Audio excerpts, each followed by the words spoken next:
Hi friends, ಹೆಸರುಬೇಳೆ ಮತ್ತು ಅಕ್ಕಿಯಿಂದ ಪೊಂಗಲನ್ನು ಮಾಡೋದನ್ನು ಈ ಶಾರ್ಟ್ಸ್ನಲ್ಲಿ ಶಾರ್ಟ್ಕಟ್ ಆಗಿ ತೋರಿಸ್ತಾ ಇದ್ದೀನಿ. ನೀವು ಟ್ರೈ ಮಾಡಿ. ಈ ಪೊಂಗಲ್ ರೆಸಿಪಿ ನಮಗೆ ಎಮರ್ಜೆನ್ಸಿ ಟೈಮ್ನಲ್ಲಿ ಇದು ತುಂಬಾ ಹೆಲ್ಪ್ ಮಾಡುತ್ತೆ. ಹೇಗೆ ಅಂತೀರಾ? ಒಂದು ವೇಳೆ ಮನೆಯಲ್ಲಿ ತರಕಾರಿ ಇಲ್ಲದಿದ್ದಾಗ ಯಾವ ಅಡುಗೆ ಮಾಡೋದು ಅಂತ ವಿಚಾರ ಮಾಡಬೇಕು.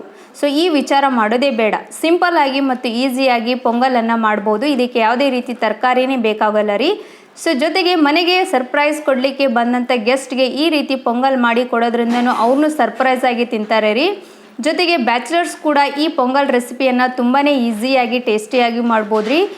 ಹೆಸರುಬೇಳೆ ಮತ್ತು ಅಕ್ಕಿಯನ್ನು ಒಂದ್ಸರಿ ಕುದಿಸ್ಕೊಂಡು ಅಂದರೆ ಎರಡು ರೀತಿ ರೆಸಿಪಿಯನ್ನು ಟ್ರೈ ಮಾಡ್ಬೋದು ರೀ. ಒಂದು ಸ್ವೀಟ್ ಪೊಂಗಲ್, ಇನ್ನೊಂದು ಖಾರ ಪೊಂಗಲ್. ಸೊ ಈ ರೀತಿ ಪೊಂಗಲ್ ರೆಸಿಪಿಯನ್ನು ನೀವು ಟ್ರೈ ಮಾಡಿ. ಸೊ ಈ ವಿಡಿಯೋ ಇಷ್ಟವಾಗಿದ್ದರೆ ಪ್ಲೀಸ್ ಸಬ್ಸ್ಕ್ರೈಬ್ ಮಾಡಿ, ಲೈಕ್ ಮಾಡಿ, ಶೇರ್ ಮಾಡಿ. ಮತ್ತು ಪೂರ್ತಿ ವಿಡಿಯೋಗಾಗಿ ಚಾನಲನ್ನು ಒತ್ತಿ. Thank you for watching this video.